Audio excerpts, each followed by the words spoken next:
everybody. Welcome back. Today we are talking about Proverbs chapters 22 to 24. And honestly, as we were reading, this could have gone many different directions, as there are many things that are covered in these chapters as far as like just wisdom according to Proverbs for many different things. But we noticed a couple common threads of some verses that were in these chapters, specifically in chapter 22 and 23, about raising children or discipling children. I think we can kind of speak into this maybe just a little bit, as we are kind of in the thick of very young ages. And will continue to be for several years. The very young ages of our children. We have 4 kids between the ages of 7 and 9 months. So I feel like we are constantly in this state of mind. But I think it can apply beyond raising children. But our verses specifically come from 22 verses 6 and 22 verses, is it just 15? Yeah, 15. And then also Proverbs 23 verses 13 and 14. And the very first one is, train up a child in the way he should go, and even when he is old, he will not depart from it. And then the other verses are basically talking about just like disciplining your children and making sure that they know the way that they should go. Essentially kind of wrapping up that first verse. Train up a child in the way you should go was painted on the hallway of our church basement where all the kids' classes met. And there was like a little train in the front. Oh, clever. And I remember reading it and being like super offended as a little kid. Being like, well, that's basically saying you're supposed to tell me what to do all the time. I remember talking to my dad about that, and he was just like, well, I think it's what the Bible says. So. Oh, man. But I remember seeing that little train and being offended every day. Our son's school that he went to, that's like the verse that I feel like we've heard so often. But I think there's a lot to be said about these verses. We were talking a little bit more about, like, obviously as parents, Brian and I, we want to do what the Lord says for us as parents. And we see that day in, day out. Like, we want to train our children in the way of the Lord, and like teaching them a Bible and teaching them how to pray, and being examples of those things to them. But I think that also goes like beyond just children. So like we definitely, like, when we have conflicts with our children, like we sit down, we talk to them about why it's wrong. I want to talk about children specifically. Yeah. I know you want to go into like discipleship as well. I am noticing recently in myself, and it's like one of those deals where you start to see it. You see it everywhere. It's like we bought a Honda Odyssey, and now it's like, oh my word, everybody in our neighborhood drives a Honda Odyssey. It's like, no, you just notice it now. Just notice it more. It is so easy to outsource the raising of your children. It is so easy and so tempting to believe that it is somebody else's responsibility to raise your kids for you. And I know, like, hearing me say that, you might be like, oh, come on. But I'm like saying that myself. Like, it's so easy to assume that somebody else is handling that. And I think my headspace has been in this for a while recently. And I think that is wrong. Well, I think something even more specific is like assuming that people will teach your children about faith, about God. Exactly. So common thoughts. I'm a youth pastor, so that definitely comes my way often. And I'm thrilled to help out. Don't hear me saying I don't want to be part of that discipleship process. But there are times that I hear things, I'm like, no, that's actually up to you. You need to figure that out. Like, you need to parent your child. So I just a couple things that I notice. It's very common that you would think school is going to handle that for you. You've been a public school teacher before. You know that school is not handling that. Public and private. So like very interesting on both fronts. So there are fantastic teachers out there, and if you have fantastic teachers in your life, you should 100% support them and encourage them. They are not raising your kids. They might be like trying to do some helpful things, but they're not raising your kids because they're trying to look out for 30 of them. Or they are in ways that you don't realize. So like they're supplementing you. Church, fantastic. We have a children's program at our church. We have a youth program at our church. All of those people involved in those programs are oftentimes thinking about how to disciple kids. We are going to do a terrible job compared to you as a parent. We're going to do an awful job compared to you as a parent every single time. One of the things that I think about a lot, so I've probably said this plenty of times, but I'm a youth pastor. If I spend a lot of time with a student, it might be maybe 2 hours a week. It might be 3 hours a week. If they go on a summer trip, it might be 4 days. It might be, it's not much time at all. In the grand scheme. And so like, you've got to see this stuff as supplemental and not actual discipleship of your children, even though people that want to sell their programs will say that's what they're doing, because we love to make it sound like we're doing a great job. And sometimes we're more dishonest than we should be, I think, as churches. So you got to do this. You got to own it, and you got to really go after it. And I think one of the best ways to do it is to make sure that you are very sharp yourself.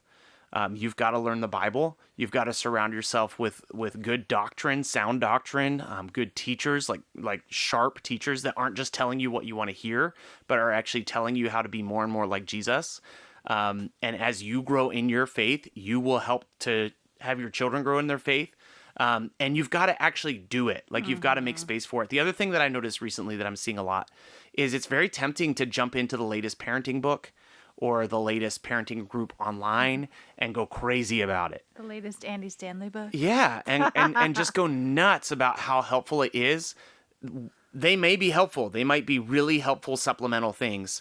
None of that is going to replace you as a parent, reading your kids the Bible, praying with your kids. Like, if you think about it, like, as you read such and such an author's book, you're like filled with their thoughts and ideas.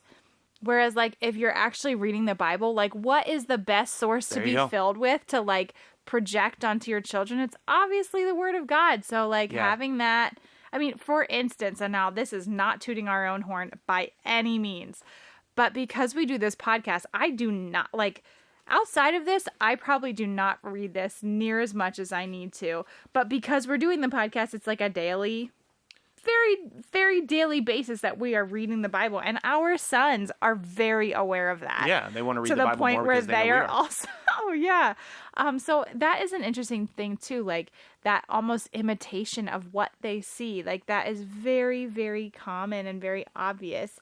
I'll remove all horn tooting, which is a weird thing. Opportunities for us. We came up with this concept of doing a podcast because we didn't read our Bibles and we wanted something to keep us accountable. And so, like, our primary goal of this thing is actually just for ourselves to be reading the Bible. So we're outside of running a daily podcast, we're not good at it. Yeah. But in turn, it's actually really cool because it is also, like, in a strange kind of way, like training up our children, like the importance of reading the Bible and understanding it. Yeah, those parenting books could be helpful. Those folks at your church could be helpful. Those teachers at the school could be helpful. They are not going to disciple and lead your kids. They're just not. And the same way that you will. They're not going to.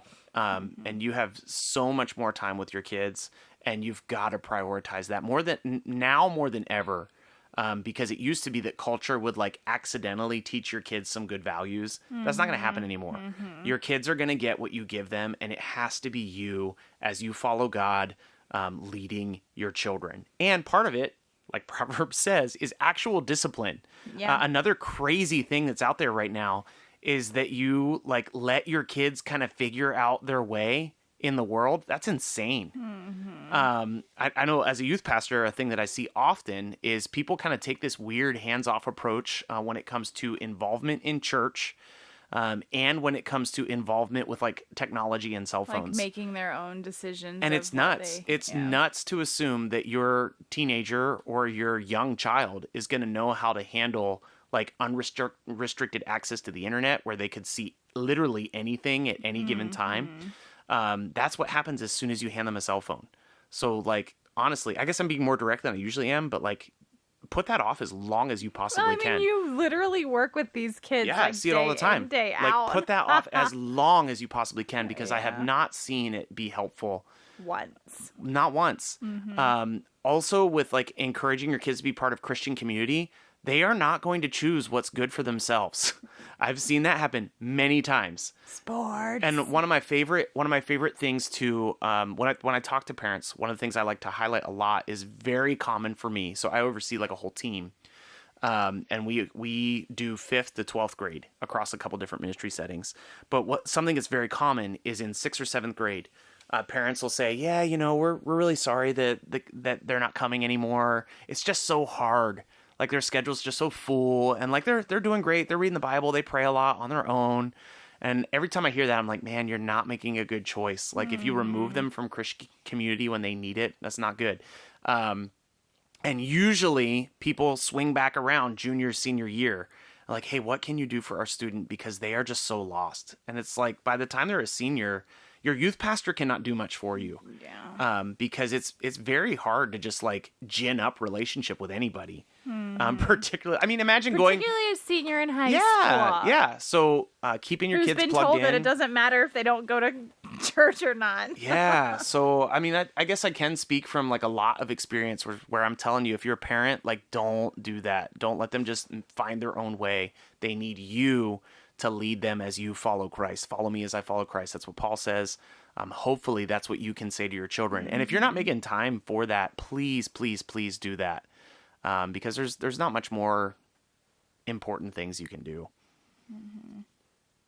Well, then I guess we can kind of tie that in like pretty quick here, because I know that we like use a lot of our time for literally speaking about children. But I think earlier, as I was saying, there's the importance of training your children, but also to be able to, like, if you don't have children, or you're not like speaking into the lives of children or young people, like find those opportunities too where you can almost either disciple someone else and just like be really upfront and honest with someone, with like a mentorship, or allow those people who are older seasoned Christians to also mentor and disciple you in the same way.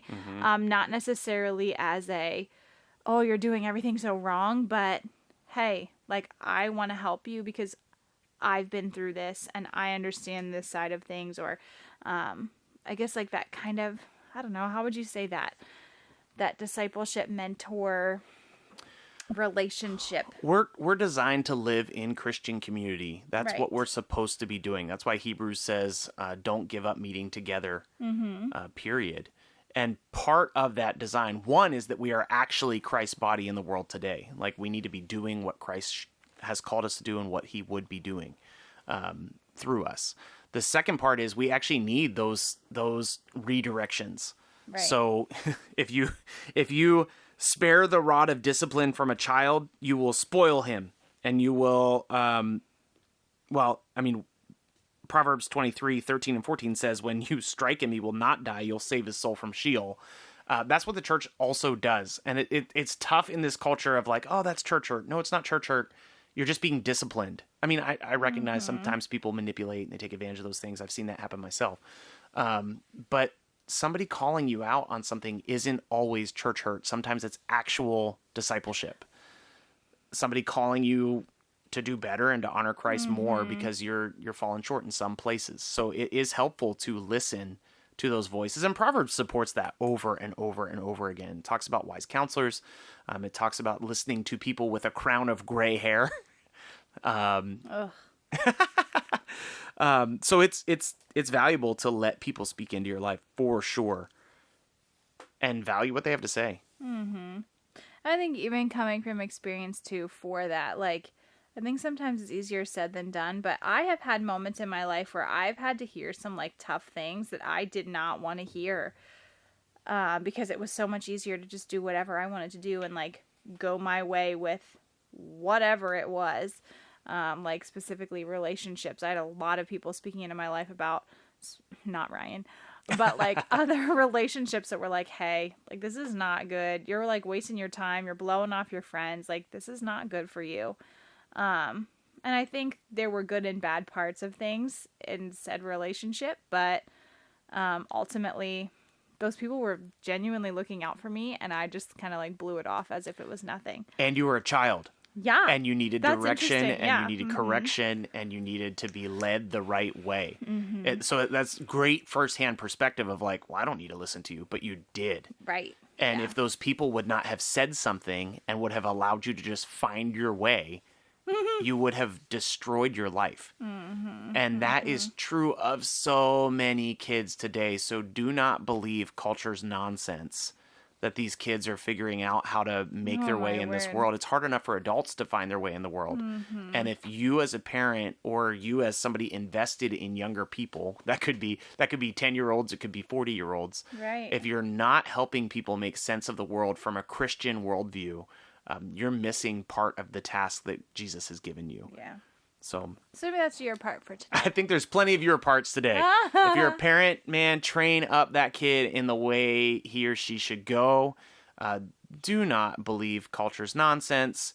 And you got to know the word. You've got to know the whole word. You've got to know what God is doing in your life so that you can teach your kids and train them up. And it is a hands-on thing. Like your kids are not going to become Christians by accident. There is an epidemic of young adult Christians just leaving faith in droves. And I think a huge part of it is people just kind of being loose with training their kids. You've got to take the time to do it. And it's actually like how we build the kingdom. Like the primary ministry of families is to raise up God-honoring kids. And hopefully they, in turn, raise up God-honoring kids. But if we're not passing on wisdom and knowledge, it's not going to happen. So that's your part. Find somebody to help out. We'll be back again tomorrow. Tomorrow we're actually getting out of Proverbs, and we'll be looking at 1 Kings. So we'll see you then. Also, if you're enjoying the podcast, please consider supporting us through the link in our description. We love that you're on this journey with us, and we hope you have a great day. See you tomorrow.